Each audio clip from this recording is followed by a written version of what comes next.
Yeah, sulti kung unsang yung experience sa BFS gani ha. Nag-usama ka dito pagsakan nimo. Dali naman. Pagsaka naman dito. Ato ka dito sa kuan project na tagaan mo ka kuan.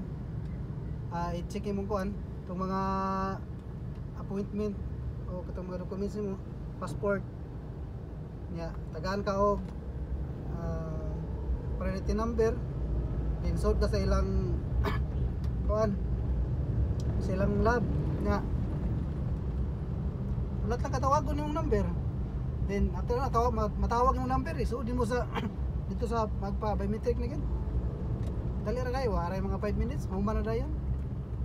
So pag biometrics ni mo matugi saka-saka ang kamot. Unya Choran dali ra kayo aray mga 5 minutes mahuman na dayon. So nakadugay ra ang pag-waiting sa ubos kay okay, dagan man kuan magpabayo pod niya. Wala tika sa imong number ang tawag. Pero kung dito na gid sa dito na gid sulod, dali na lang kayo.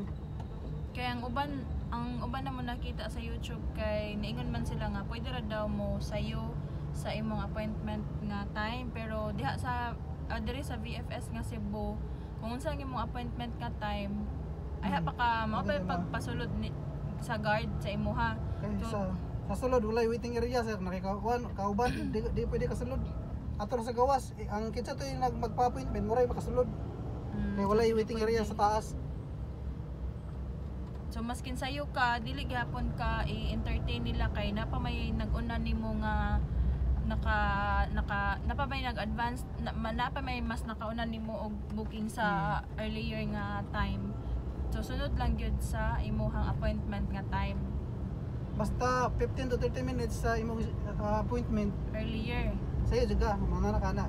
Okay ra na. Dili kaayo sayo. Kana insakto ra gyud at least napay time nga mag-prepare. Kung schedule 9:30 so dapat mga 10 na ka dito. Ha? Mga 9. Mga 9 na ka dito. 9:30 ang schedule. Lagi dapat 9 before 9 or 9 na ka dito. Kaya na pa man po yung mga naulahigod nga alas 9 gipalargo ra man sa kuan. Gipalargo ra man sa guard. Ningon naman ang guard nga sige largo na lang. Pero gipangutan lagi to yas kung kuan asa nga country. Dagan man, New Zealand, Australia, Canada. Pero lain-lain og kuan, lain-lain og boat kada country. Lain kuan, Rome, lain-lain og Rome kada country. 905 ang katong para sa kuan, Rome 906. Lain-lain sa nga kuan. Pero usa ra gyapon dito ra gyapon sa kuan. So mo to guys, so wala ra mi naglisod sa iyang fingerprint kay pag-check na mo sa iya ha. Friday mi nag-booking. Sabado di ay Sabado mi nag-booking unya nakakuha na yung mig slot pagka Wednesday. Unya dili wala ra man mi nabalaka sa iyang fingerprints kay baga ra man ang iyahang fingerprint, so wala ra mi gihimo nga mga kaning tambal-tambal or ipangmutang para maklaro ang iyang fingerprint. So confident ra mi nga dili ra siya manan bayo. So that's all.